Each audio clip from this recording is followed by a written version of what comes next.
Dear sisters, we the community of Kamba Generate present to you our November Sparks 2 on an important person.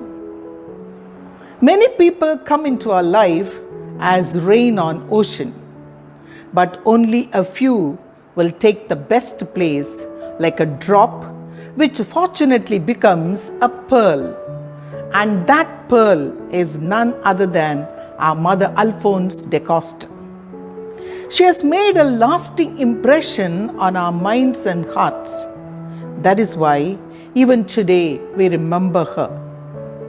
Everyone knows how to give, but only a few people know how to keep on giving for a very long period of time. Yes, she has been giving till her last breath. What has she done? What has been her life?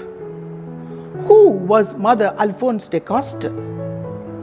What impact has she created on people of her time? Let us listen, reflect, and understand what is that we want to pursue from her life.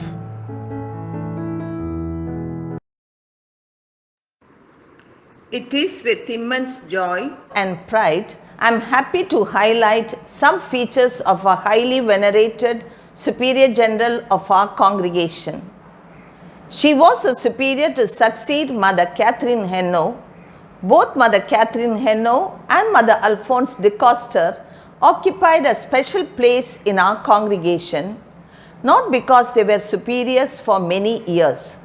Mother Catherine Henno for 35 years and Mother Alphonse de Costa for 50 years.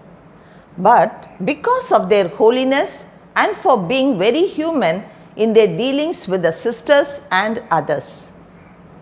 Mother Alphonse de Costa was born on December 3rd, 1816 in Divion, Belgium.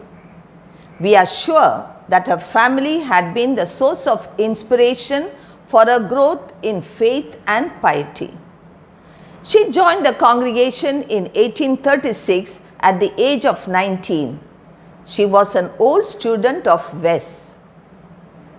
Mother Alphonse de Costa was professed in 1839 and was ardent in prayer and dedication to a mission of education.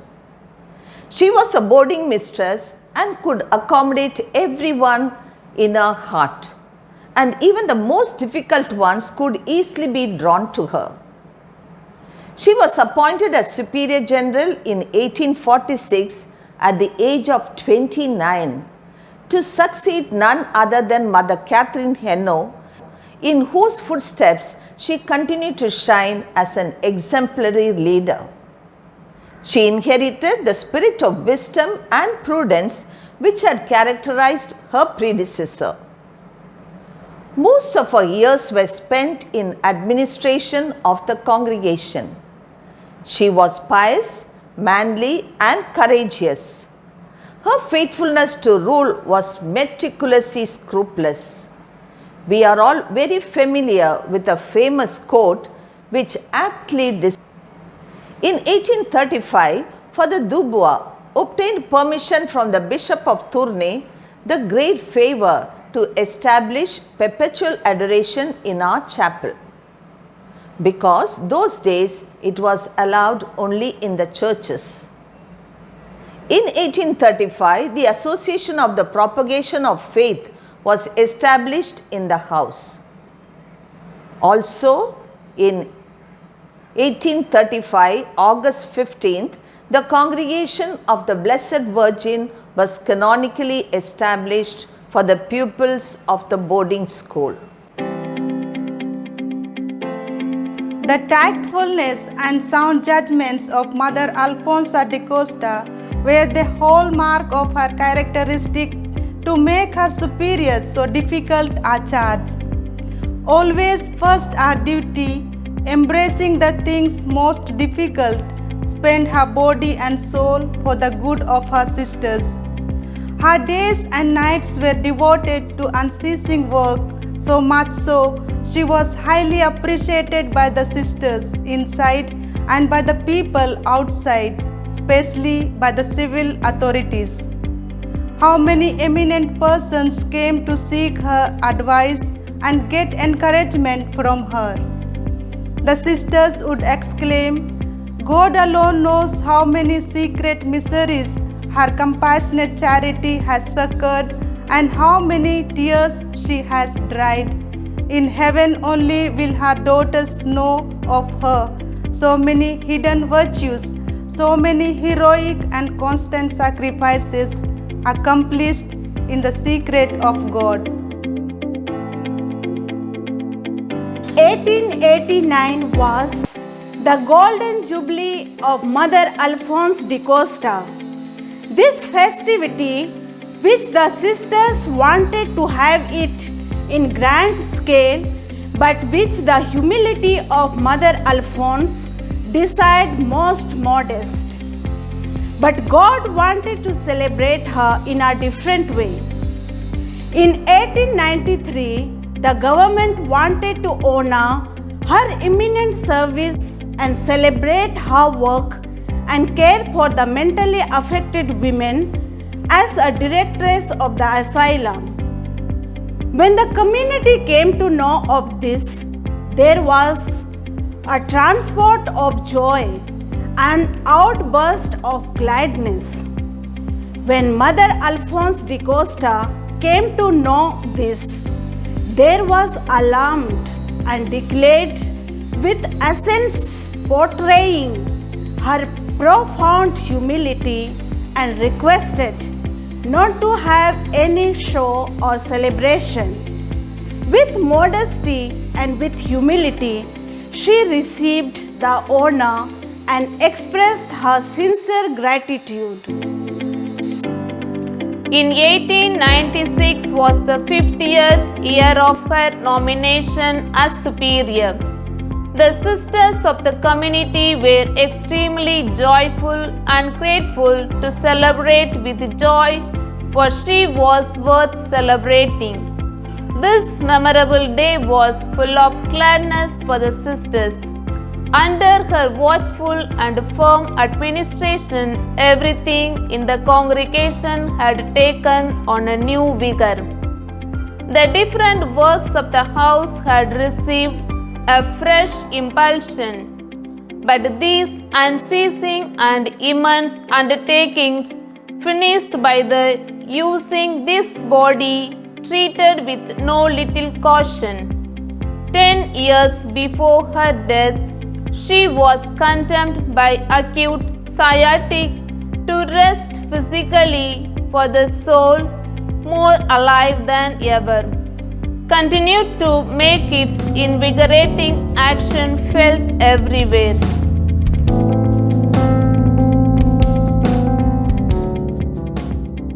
Just before a year of her death, Sister Alphonse was discharged from the burden of the superiority due to her intense suffering. In spite of her condition, she continued to give the example of regularity and of devotedness to all the works of the house. The very eve of her death, it was necessary to take away almost by force the work from her dying hands. Mother Alphonse passed quietly on Saturday, October 7th, 1899 at 6 a.m. On 10th at 10 a.m., the funeral of Mother took place. Many civil officials, parishioners, workers, people and sisters joined in the funeral procession. It was with deepest emotions that the nuns carried the body to the resting place. The Count Chassel made a speech relating all the good that Mother Alphonse de Costa had done for the village of Wes. He was moved with tears which spoke more than words. The following are the principal deeds and works accomplished during the long superiorship of Mother Alphonse. 1850, the new chapel was blessed by the Bishop of Tournai. 1855, on November 28th, the chapel was consecrated. The high altar was also consecrated the same day. It contains the relics of St.Charles Borromeo and of St. Felician and Maxime's martyrs. 1856, the Way of the Cross was erected, and in September, decree from Rome declared the altar privileged forever. 1860, the congregation decided to purchase first time about 7.5 acres of land, and for that the Act of Sale was passed. 1861, the new foundation at Peruve was ready to receive the nuns. The apostolate was same as that of Mother House, to work for and direct the youth and create to this effect a boarding school and a free school. 1873, the beautiful statue of the Blessed Virgin was placed in the center of the sanctuary above the altar.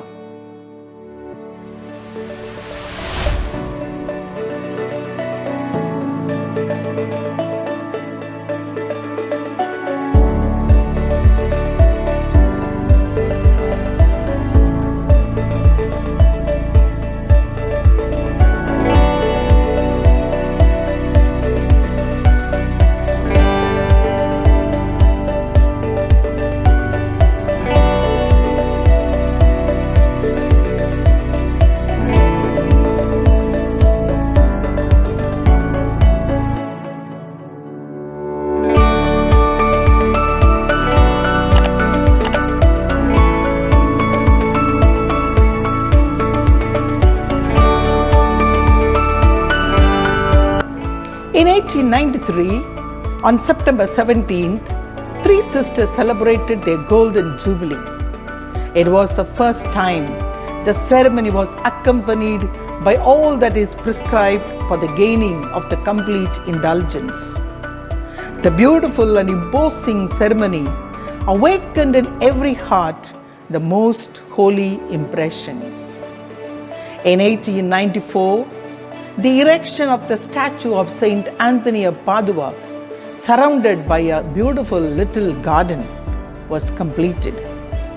In 1897, her last enterprise was that she opened a school under the title of Kindergarten of the Child Jesus. Dear sisters, to be faithful in a little thing is a great thing. We see how Mother Alphonse da Costa meticulously faithful till the end of her life. As her daughters, let us follow her spirit and let us follow in her footprints.